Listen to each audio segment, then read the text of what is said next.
अस्सलाम वालेकुम Youngs capital family.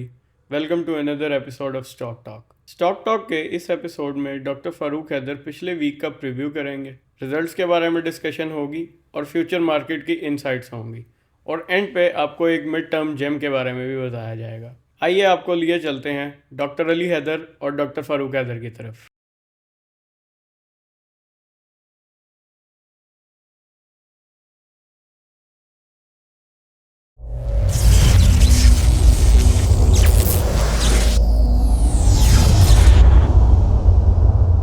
अस्सलाम वालेकुम डॉक्टर साहब, क्या हाल है? वालेकुम अस्सलाम। आप सुनाएं अली साहब। अल्हम्दुलिल्लाह ठीक ठाक। मार्केट ने लास्ट वीक 5,000 से ज़्यादा पॉइंट्स की करेक्शन ली है। आपने लास्ट वीक प्रेडिक्ट भी किया था कि मार्केट जो है ना, वो आपने कॉशियस रहना है नेक्स्ट वीक और करेक्शन ले सकती है। इसके पीछे आपका क्या माइंडसेट था?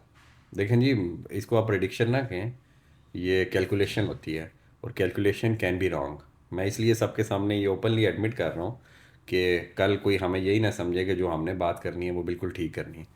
We are just advisor. It's the same way जैसे डॉक्टर के पास आप जाते हैं और डॉक्टर को आप अपनी बीमारी बताते हैं। डॉक्टर अपने पास्ट एक्सपीरियंस से, अपने करंट नॉलेज से और कुछ इंडिकेशंस जो टेस्टों में मिलती हैं उससे मिल के वो ये अंदाज़ा लगाता है कि कौन सी बीमारी होगी। डॉक्टर की बीमारी गलत भी हो जाती है, दूसरे डॉक्टर के पास जाना पड़ता है।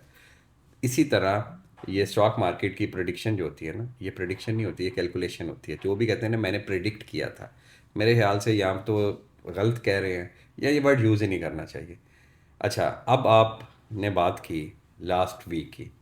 देखें, लास्ट वीक पहली चीज़ तो ये है कि मार्केट में जब कुछ सेक्टर्स चलते हैं ना, जैसे बैंकिंग सेक्टर चल रहा था, जैसे आपका ऑटोमोबाइल्स ने एक दफ़ा रैली दी, फार्मा ने रैली दी, तो हम एक्सपेक्ट करते हैं कि ये पूरा इंडेक्स मूव नहीं किया। पूरा इंडेक्स तब मूव करता है जब आपकी mid cap company, small cap companies भी साथ साथ बढ़ रही हैं। हम पिछले 15 दिन में क्या फिनोमेना देख रहे थे, एक स्पेसिफिक सेक्टर बढ़ता था, अगले दिन भी वही स्पेसिफिक, जैसे बैंकिंग सेक्टर। तो मुझे ये लग रहा था, और मुझे ये लग नहीं रहा था बल्कि इधर मैं कहूँगा कि कुछ इंडिकेशन मिल रही थी टेक्निकली भी कि हम ओवरबॉट रीजन में हैं, हमें यहाँ से करेक्शन की ज़रूरत है। फंडामेंटली भी कुछ चीज़ें बिल्कुल क्लियर नहीं थी। और उसके साथ साथ जो पॉलिटिकल इंस्टेबिलिटी और जियो पॉलिटिक्स इंस्टेबिलिटी क्रिएट हुई, जैसे इंडिया पाकिस्तान बॉर्डर्स पे मूवमेंट्स देखी जा रही थी, उधर से भी बयानबाजी शुरू हो रही थी, इधर से भी। तो ये सारे फैक्टर्स को मिला के मैंने कहा था कॉशियस रहना और कैश पे रहना। और अभी अभी भी मेरा ये स्टांस है, बाय द वे। बहुत लोगों का सवाल है ये कि मार्केट अब कितनी को करेक्शन लेगी इधर से? देखें, पहली चीज़ ये है कि मैं अक्सर कहता हूँ कि 30 डेज़ की विनिंग स्ट्रीक वर्सेस 4 दिन की करेक्शन। अब आपने अपनी अकाउंटेबिलिटी खुद करनी है कि आपका पोर्टफोलियो कितना ब्लीड कर रहा है। अगर आपका पोर्टफोलियो बहुत ज़्यादा ब्लीड कर रहा है, इसका मतलब है आपने सेम डिसीजंस नहीं लिए। आप बस जो भी चीज़ लेते थे इस नीयत से लेते थे 2 दिन में तो इसने बढ़ना ही है, मार्केट ऊपर जा रही है। तो खुदारा मैं इधर ये कहूँगा कि इनसेन डिसीजंस ना लें, सैनिटी की तरफ जाएं, सुकून से देखें कौन सी कंपनी। आपने दोस्त बनाना है, आपने रिश्तेदारी करनी है, आप नस्ली लोग ढूंढते हैं।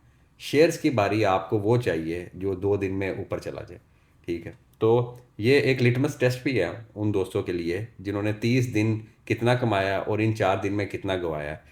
चाहे वो अनरियलाइज लॉस है, उसको कंपैरिजन करें और फिर देखें क्या जितनी मार्केट गिरी है इतनी।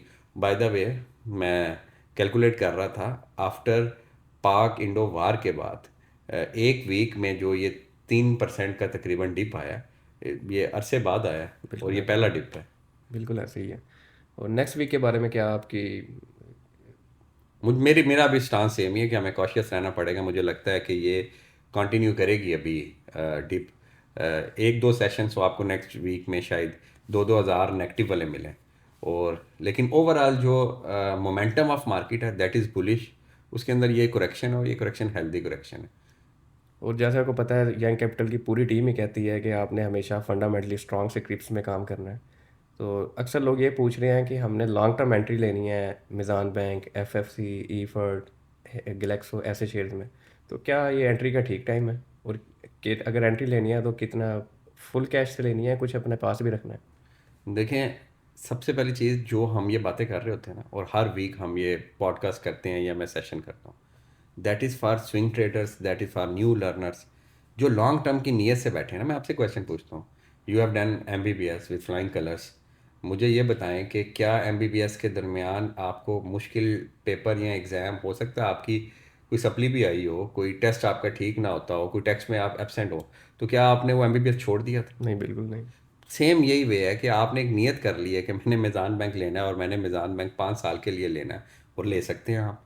हाँ, कल आप मुझे कहें कराची इलेक्ट्रिक मैंने 5 साल के लिए लेनी है, आई विल से कि वेट करें, कराची इलेक्ट्रिक में चीज़ें ऊपर नीचे होती हैं, ठीक है। तो वही मिज़ान बैंक, वही FFC आप 5 साल के लिए ले रहे हैं, अचानक मार्केट नीचे आई है, क्या इससे मिज़ान बैंक आपका बंद हो गया? नहीं, बिल्कुल। हाँ, कल कोई ऐसी न्यूज़ उस कंपनी में आ जाए जिससे आपको लगता हो कि यार पाकिस्तान से बैंकिंग सिस्टम ख़त्म हो रहा है, फिर आई विल से कि यार मिज़ान बैंक से निकल जाएं, ठीक। अदरवाइज़ आप ख़रीदें और हर महीने ख़रीदें, ठीक है। कुछ ऐसे शेयर्स जो आप पूरी ज़िंदगी रख सकते हैं, जैसे मैदान बैंक है, जैसे हेलोन है, जैसे ग्लेक्सो है, जैसे लकी सीमेंट है, होल्डिंग कंपनी है, हबको है, जैसे FFC, मतलब ये वो शेयर्स हैं जिनमें आपको परेशान नहीं होना।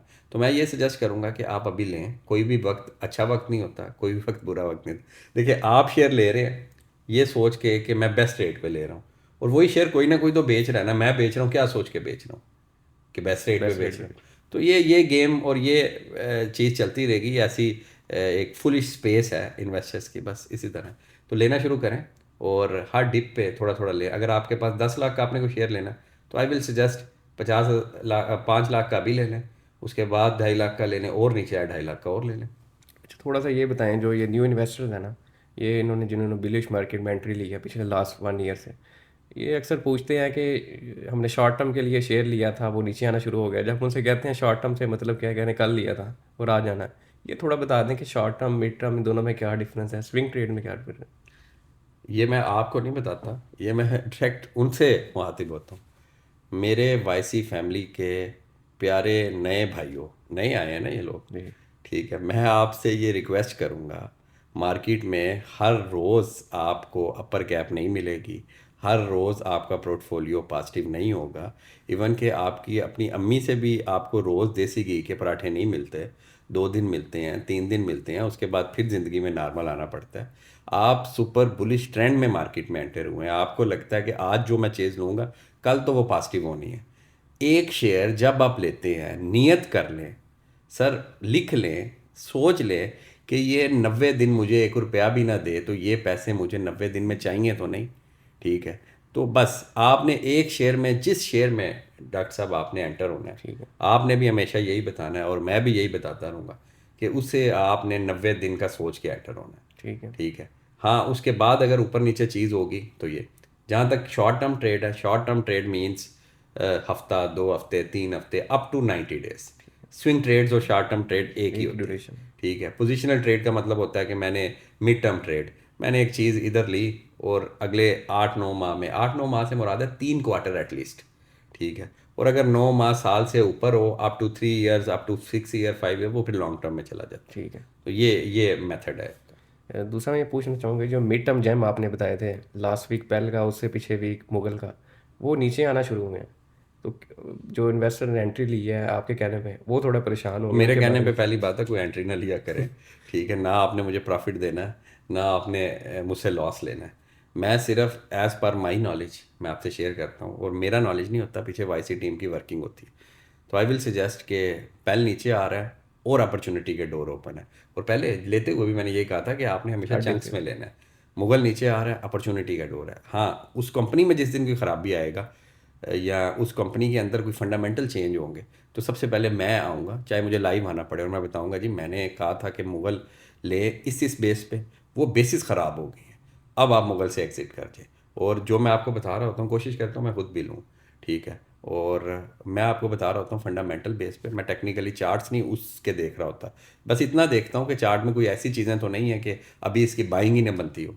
तो मेरे ख्याल से सेफ़ हैं मुगल भी, पेल भी। पेल 40 पे भी आ जाएगा, आई विल बाय मोर। मुगल 70 पे भी आ जाएगा, आई विल बाय मोर। अच्छा, लास्ट वीक जो मेन रिजल्ट आया वो सरल का है, जिसमें उन्होंने 15% बोनस भी शो किया है, और उनकी जो सब्सिडी थी IBL हेल्थ केयर के नाम से, उन्होंने भी 15% बोनस शो किया। वो तो नेगेटिव से पॉजिटिव हुई है। इसके बारे में बताएं, रिजल्ट पे क्या आपके स्टांस हैं? ओके, सर्ल के बारे में आप पूछ रहे हैं ना, ये YC40 इंडेक्स का पार्ट भी है और YC40 इंडेक्स में हमने इसे टर्न अराउंड स्टोरी में रखा था। सर्ल का जो दो तरह के ना, सर्ल एक कंसोलिडेटेड रिजल्ट शो करता है, एक अनकंसोलिडेटेड। मैं वाईसी फैमिली को ये बात बताता जाऊँ, कंसोलिडेटेड का मतलब होता है एक ऐसी कंपनी जिसकी 8-10 कंपनियां या 8-10 बिजनेसेस होते हैं। तो अगर उन सारे बिजनेसेस को इकट्ठा एज अ अम्ब्रेला आप स्टडी करें तो इसको कहते हैं कंसोलिडेटेड। और अगर सिर्फ उस कंपनी को अलहदा पढ़ें तो उसे कहते हैं अनकंसोलिडेटेड या स्टैंड अलोन। फॉर एग्जांपल मैं लकी सीमेंट की बात करता हूँ ना, लकी सीमेंट के अगर आप सीमेंट वाले सेक्टर को देखते हैं सिर्फ, तो वो अनकंसोलिडेटेड होगा। हाँ, लकी सीमेंट ने अपने पास लकी मोटर्स, ये किया, सैमसंग असेंबलिंग प्लांट, उनके और भी कंपनीज में शेयर्स हैं, उन सारों को इकट्ठा आप पढ़ें एज अ ग्रुप या एज अ होल्डिंग कंपनी तो आप उसे कंसोलिडेटेड देखेंगे। अनकंसोलिडेटेड सर्ल प्रॉफिट में है, पॉजिटिव है, और लोकल अगर आप फार्मास्यूटिकल कंपनीज देखें तो उनमें one of the biggest with one of the great profit margin के साथ वो डील कर रही है। आप अनकंसोलिडेटेड जब उसे देखते हैं, ये उसकी पिक्चर है। जब आप कंसोलिडेटेड यानी दूसरी कंपनीज को भी उसके देखते हैं जिसमें उसने मुख्तलिफ जगह इन्वेस्टमेंट की है, कोई 5-6 तो उसकी एसोसिएटेड कंपनीज फार्मा में ही है, तो उनके लॉस अपनी इस कंपनी से वो पे कर रहे हैं। ठीक है। आल्दो उनके लॉसेस कम हो रहे हैं, वो अपनी इन कंपनी की तरफ से उस लॉसेस को पे कर रहे हैं, जिसकी वजह से वो नेगेटिव में है, लेकिन उसकी नेगेटिविटी कम हो रही है। इट मीन्स कि कंपनी टर्न अराउंड हो रही है। ठीक है, पिछले दिनों में, मतलब पिछले दिनों से मुराद है 1-2 साल में सर्ल का debt to equity ratio doctor साहब ऑलमोस्ट कोई 150% पे चला गया था, जिसकी वजह से सर्ल 300 से दोबारा 30 रुपीज़ पे आ गई थी। फिर उन्होंने, उनके ओनर्स ने, उनके प्रमोटर्स ने ये डिसाइड किया कि हम राइट शेयर इशू करेंगे। राइट शेयर इशू करके वो उन्होंने, अब उन्होंने, result is good in terms के उसकी नेगेटिविटी कम हुई है, कोर बिजनेस उनका स्ट्रांग हुआ है, प्रॉफिट मार्जिन इंक्रीज़ हुए हैं, लेकिन दूसरे जो उनके इम्पेयरमेंट लॉसेस दूसरी कंपनीज के चल रहे हैं वो अभी वहाँ पैसा डाल रहे हैं। अब आगे हम क्या फोर्सी करते हैं, ये 15% बोनस देना सेंटिमेंटल पॉजिटिव चीज़ है कि यार इन्होंने शेयर के प्राइस, मार्केट प्राइस में शेयर को अचानक गिरने नहीं दिया, वरना हम तो क्या करते हैं, हम नेगेटिविटी देखते हैं EPS में और बस जी लाओ माल और ले माल वाले एक्टिव हो जाते हैं, और मैंने कहा था और मैंने यूं कहा था। लेकिन लॉजिकली देखें, सर्ल में भी बड़ा पोटेंशियल है और अच्छा रिजल्ट है। 15% देने से उन्होंने रेट को भी अपने मेंटेन रखा है, क्योंकि साइकोलॉजिकली साथ ही बुक क्लोजर आ गई थी, तो that is a good thing.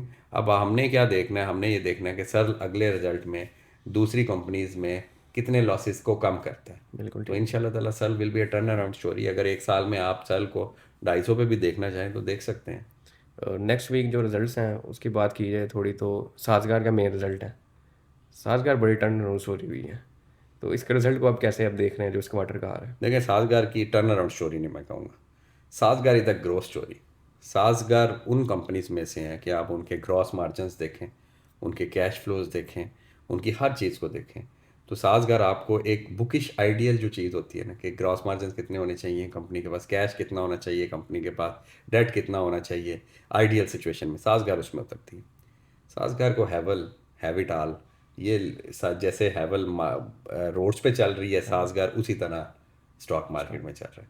ठीक है, अब आपने इसमें क्या देखना है, साजगार की लास्ट ईयर अर्निंग, पहले तो मैं, यही होता है ना सबका, टारगेट प्राइस क्या है, टारगेट प्राइस क्या, 1,000 रुपये थी साजगार, तो मैं क्या कह के थक गया, होंडा को ना देखे, साजगार को देखें आपके सामने। बिल्कुल नहीं चाहिए। आज साजगार 2,000 रुपये होगी, होंडा 280 से 300 पे। हाँ जी। मैं फिर अपनी यंग्स कैपिटल को एक चीज़ समझाना चाहूँगा, डिफरेंस करना सीखें कॉस्टली में और एक्सपेंसिव में। हैवल यानी साजगार का शेयर कॉस्टली है, मैं एडमिट करता हूँ कि 1700, 1800, 1900 का शेयर कॉस्टली शेयर है, लेकिन एक्सपेंसिव अभी भी नहीं हुआ। होंडा का शेयर 290, 280 पे चीप शेयर है लेकिन एक्सपेंसिव है। ठीक है, DFML 55 रुपये पे एक्सपेंसिव है, और लेकिन साजगार 1900 पे एक्सपेंसिव नहीं है, क्योंकि मैं क्वालिटी की बात कर रहा हूँ। दूसरी, अब आ जाए इसकी फेयर वैल्यू की तरफ, छोड़ देते हैं अभी DCF फेयर वैल्यू, उसमें तो वैक लेना है, बीटा लेनी है, हर कोई अपने मेथड से DCF करता है। हम बात करते हैं PE मेथड्स में। तो डॉक्टर साहब आपको पता है कि PE क्या है ऑटोमोबाइल सेक्टर की? 10 PE है। साजगार का लास्ट ईयर की अर्निंग क्या है? 270। 270 को 10 से मल्टीप्लाई कितना आया? 2700। इस इस फंडामेंटल्स के साथ साजगार में पोटेंशियल है 2700 का, सिंपल। ठीक है। अब इसी तरह हम बात करते हैं कि साजगार ने, ये जो होती है ना ऑटोमोबाइल्स, आपको पता है ये पामा पाकिस्तान ऑटोमोबाइल एसोसिएशन अपने नंबर्स रिलीज़ हाँ जी, करता है, मंथली डाटा होता मंथली डाटा आता है। उन डाटा के अंदर हमने ये चीज़ देखनी होती है कि कितनी गाड़ियाँ बिकी हैं। अगर साजगार की बात करूँ, पिछले पूरे साल में उन्होंने तकरीबन 10,000 गाड़ी बेची थी। है, बिल्कुल ऐसे। अभी पहले क्वार्टर में उन्होंने बेची है 3500। तो अगर 3500 को मल्टीप्लाई करें 4 से, कि हर क्वार्टर में वो इतनी बेच रहा है, तो ये 14-15 हज़ार इस साल गाड़ी बेच देंगे इस एक्सपेक्टेशन के साथ। बिल्कुल plus plug in hybrid EV इसमें ऐड हुई है, बिल्कुल ऐसे। और प्लग इन हाइब्रिड ईवी उन्होंने की भी, मज़े की बात, उन्होंने सेम रेट में की है। भाई मैंने पेट्रोल लेनी है गाड़ी, तो क्यों ना मैं प्लग इन हाइब्रिड ईवी ले लूँ सेम रेट में। बिल्कुल ऐसे तो ही। ये बड़ी अच्छी एक मार्केट डिसरप्शन है। आई लव देयर मैनेजमेंट, और जो इनके पीछे थिंकिंग प्रोसेस चल रहा होता है। तो अगर मुझे ऑब्वियसली ऑटोमोबाइल्स में, आपको पता है मेरी बड़ी अच्छी रैली भी रही है साजगार में। बिल्कुल ऐसे। ठीक है। तो इस सारे सिचुएशन में देखे जाए तो मैं फोर्स ही कर रहा हूँ, जब इनकी इलेक्ट्रिक गाड़ी आ जाएगी, जब प्लग इन हाइब्रिड इनकी मार्केट में ज़्यादा चलना शुरू हो जाएगी, बुकिंग्स शुरू हो गई हैं, तो ये सारी सिचुएशन से 40-50% इंक्रीज़ होगा। बिल्कुल अब आपने क्या करना है, 1,28,00,000 रुपए की गाड़ी कितनी बिकी मल्टीप्लाई बाय, मैं सिंपल जी आप सबको एक चीज़ बता देता हूँ, छुपाना तो हमने कुछ है नहीं, अगर आप सीखना चाहते हैं तो आके कुछ भी सीख सकते हैं। 1,28,00,000 की गाड़ी मल्टीप्लाई बाय 3500 करें और 28% के ग्रॉस मार्जिन निकाल लें, तो आपको पता चल जाएगा ग्रॉस प्रॉफिट कितनी आएगी, सिंपल। ठीक है। तो 30-35% इस दफ़ा इनके इस क्वार्टर में भी इंशाल्लाह ताला अर्निंग पर शेयर मज़ीद इंक्रीज़ होगी, और इसकी फेयर वैल्यू को 3,000 प्लस पे ले जाए। तो बिल्कुल ये मेरा साजगार की एक्सपेक्टेशन है कि रिज़ल्ट विल बी गुड इंशाल्लाह ताला। ठीक है, हर चीज़ अच्छी रहेगी। और साजगार में अभी मेरी पहले 2,000-2,100 वाली थी, अब मेरी 2,500 प्लस वाली टारगेट प्राइस मेरे लिए इंटैक्ट है जी। बिल्कुल ठीक है। साजगार में थोड़ा मैं आपको और ऐड करना चाहूँगा इसमें कि ये एक्सपेंशन कर रहे हैं प्लांट की। बिल्कुल और इन्होंने रीन्यूएबल एनर्जी सोर्सेज में जा रहे हैं, जिसमें इन्होंने 6.5 मेगावाट का जो है ना सोलर प्लांट इंस्टॉल किया। और 2025 दिसंबर तक ये प्लांट जो इनका वो एक्सपेंड जो हो जाएगा, उससे ये फ़ायदा होगा कि जो इलेक्ट्रिक व्हीकल है वो पाकिस्तान में पहली दफ़ा यही असेंबल करेंगे लोकली। अच्छा, ये कोई भी ज़बरदस्त। नहीं कर रहा पहले। अभी तो सीबीयूज मंगवा हाँ रहे जी, हैं, मेरे सीबीयू ख्याल आ से रहा है। बीवाईडी भी सीबीयू ट्रक सीबीयू बनी बनाई हाँ जी। मंगवा रहे थे, तो इससे तो बड़ा फ़ायदा हो जाएगा। बाकी इसका मार्च 26 तक वो पिकअप ट्रक भी आ रहा है। अच्छा, तो ज़बरदस्त। ये चीज़ें जो है इसको, जैसे आप कह रहे हैं 3,000, इसके लिए कोई तो नंबर इसमें नहीं। फिर मैं भी अबाइड करता हूँ। अगर आप इसका लास्ट ईयर का रिजल्ट देखें तो साजगार के अकाउंट में इस वक्त कोई 18-19 अरब पड़ा हुआ है। आपको पता है कि आपको तो पता है, बाकी वैसी फैमिली को भी हम बताते हैं कि ये नेगेटिव कैश साइकिल चलता है गाड़ियों के अंदर। नेगेटिव कैश साइकिल से मुराद होती है कि आप हर जगह चीज़ पहले बनाते हैं, मार्केट में बेचते हैं और पैसे आते हैं। कुछ कुछ के पैसे 3-3 4-4 माह बाद आते हैं। लेकिन ऑटोमोबाइल्स में गाड़ियों के पहले पैसे आ जाते हैं। हम वो कहते हैं नहीं, बुकिंग करवा रहे हैं हाँ हम जी, गाड़ी की बिल्कुल जी, ऐसे। 20 लाख से बुकिंग कर, तो गाड़ियों के पैसे पहले ही पड़े होते हैं और बाद में आपने उन्हें डिलीवर करना होता है। तो इनके ऊपर डेट नहीं होता है इनके, और बल्कि वो पैसा जो पड़ा होता है इसको भी ये यूटिलाइज करते हैं अदर इनकम, और उधर से प्रॉफिट कमाते हैं। तो साजगार के पास 18-19 अरब पड़ा है, इट मीन्स कि उनकी ऑलरेडी बुकिंग अच्छी खासी हुई हुई है। बिल्कुल ऐसे ही। ठीक है, तो this is a good thing मेरे ख्याल से। और आपने चीज़ें ऐड कर दी हैं, तो साजगार को हम इंशाल्लाह किसी न किसी स्टॉक टॉक के पॉडकास्ट में ये भी सोच रहे होंगे कि साजगार इंशाल्लाह ताला 5,000 पे होगी और हम बातें कर रहे होंगे। बिल्कुल ऐसे ही है। अच्छा, और सेकंड रिजल्ट की बात की जाए तो बेस्ट वे सीमेंट का रिजल्ट है। Okay. Best way cement production capacity के अकॉर्डिंगली मेरा सेकंड नंबर पे आता है, जी बिल्कुल। और यूके बेस्ड ग्रुप है। जी इसके बारे में क्या बताएंगे? देखिए, बेस्ट वे आपका UBL best way same group है। अच्छा। Sir Anwar Pervez is a very visionary leader about best way. अब बेस्ट वे की बात करें तो सीमेंट सेक्टर में जो अभी, अच्छा ये रिजल्ट्स के मामले में एक बात तो माननी पड़ेगी, ये बेस्ट वे ग्रुप रिजल्ट्स अपने बड़े टाइम पे, कंसिस्टेंट पे आउट है इनका सब कुछ। कंसिस्टेंट पे आउट प्लस टाइमली बढ़ा। अभी अगले पिछले क्वार्टर्स के रिजल्ट खत्म नहीं हुए और बेस्ट वे के इस दफ़ा और रिजल्ट्स आए, तो मेरे ख्याल से बेस्ट वे का रिजल्ट विल बी गुड। इसमें ये शायद इस रिजल्ट में अनाउंसमेंट भी करें तो कि इन्होंने वो जो ऑटोमोबाइल्स का अनाउंस जी किया, बिल्कुल वो। ये एक बड़ी होगी। अब सीमेंट कंपनी सारी ना अपने पैसे को सीमेंट से अर्न कर करके, क्योंकि साइक्लिकल है ना, इन्हें पता है कि आज पैसा हम कमा रहे हैं, हो सकता है 2-3 साल बाद ना कमाएं, तो ये उस इंडस्ट्रीज़ में डालना शुरू कर रहे हैं जिस इंडस्ट्रीज़ के अंदर आगे पोटेंशियल है। तो मुझे लगता है बेस्ट वे का ये रिज़ल्ट देखने वाला होगा कि उसमें वो कितना बजट एलोकेट करते हैं टुवर्ड्स अपनी वो जो नई गाड़ी ये लॉन्च करेंगे। मेरा एक क्वेश्चन आपसे, आपकी मैं ओपिनियन लेना चाहूँगा कि जब आप फिनेंशियल रिजल्ट एक देखते हैं, सबसे इम्पोर्टेंट जो है 3 होते हैं उसमें, एक इनकम स्टेटमेंट होती है, एक वो कैश फ्लो स्टेटमेंट होती है। तो उसमें आप किसे इम्पोर्टेंस देते हैं ज़्यादा, उसके क्या रीज़न है? देखिए, मैं अगर आप रिजल्ट्स की बात करें तो ऑब्वियसली इनकम स्टेटमेंट जो होती है जिसमें प्रॉफिट एंड लॉस होता है, उसकी इंपॉर्टेंस को तो इग्नोर नहीं आप कर सकते। लेकिन एक चीज़ जिसे सबसे ज़्यादा इग्नोर करते हैं, मैं उस पर बात कर लेता हूँ सर, वो है कैश फ्लो स्टेटमेंट। हम सिर्फ अर्निंग पर शेयर देखते हैं कंपनी का रिजल्ट आया, अर्निंग पर शेयर देखी। Earning per share is nothing sir, ठीक है। अर्निंग पर शेयर में हज़ार और फैक्टर है, ठीक है। मतलब मैं आप जज ही नहीं कर सकते अर्निंग पर शेयर से कि कंपनी की पोजीशन क्या रही है। मैं आपको एग्जांपल देता हूँ, बल्कि ये एग्जांपल मैंने आपने मुझे आके ये चीज़ बताई थी और मेरे लिए भी उस टाइम बड़ी शॉकिंग थी। वो जैसे हम बात करते हैं थल इंडस्ट्रीज़ की, बिल्कुल ऐसे ही। कि उसका ग्रॉस मार्जिन 10% है और नेट मार्जिन कितना है? 30% है। 30%। मतलब इट्स अमेजिंग। हम तो ये कहेंगे ये ग्रॉस में से भी सारी चीज़ें निकलनी है, हाँ जी। ठीक है। वो इतना पैसा अपने कोर बिजनेस से नहीं कमा रहा जितना पैसा वो अपनी अदर इनकम से कमा रहा है, ठीक है। तो अर्निंग पर शेयर पिक्चर को ठीक तरह नहीं बताती। हाँ हाँ, सारी चीज़ें देखनी पड़ती हैं, इस पर हम कभी डिटेल डिस्कस कर लेंगे या कोई सेशन कर लेंगे। मेरे लिए एक ऐसी चीज़ जिसे सारे इग्नोर करते हैं, that is cash flow statement. 3 तरह से कंपनी के अंदर कैश आता है। सबसे पहले उसके ऑपरेशन से कैश आता है, ठीक है। फॉर एग्जांपल मैंने 50 लाख की चीज़ें बेची हैं, मेरे पास कैश कितना है? क्या वो 4 माह बाद आना है, 2 माह बाद आना है, या मुझे पहले ही दे दिया गाड़ियों की तरह, ठीक है। इससे क्या पता लगेगा? इससे ये पता चलेगा डॉक्टर साहब, इससे हमें अगर हमारा कैश लेट आना है तो इट मीन्स के हमें पैसों की ज़रूरत है, काम तो अगला करना है ना, तो बिल्कुल। हमने फिनांस लेना है। तो सबसे पहले आपने देखना है ऑपरेशन से कैश पॉजिटिव आ रहा है या नेगेटिव आ रहा है, पहली चीज़।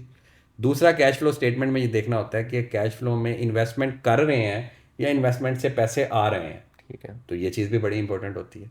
तीसरी चीज़, फिनांस कॉस्ट, कि पैसे हम लोग लोन रीपेमेंट्स कर रहे हैं या लोन ले रहे हैं। ठीक तो है। ये तीनों के स्ट्रक्चर के बाद फ्री कैश आता है। ठीक है। फ्री कैश मेरे ख्याल से लीस्ट लोग प्रेफर करते हैं, लेकिन one of the most powerful tool है।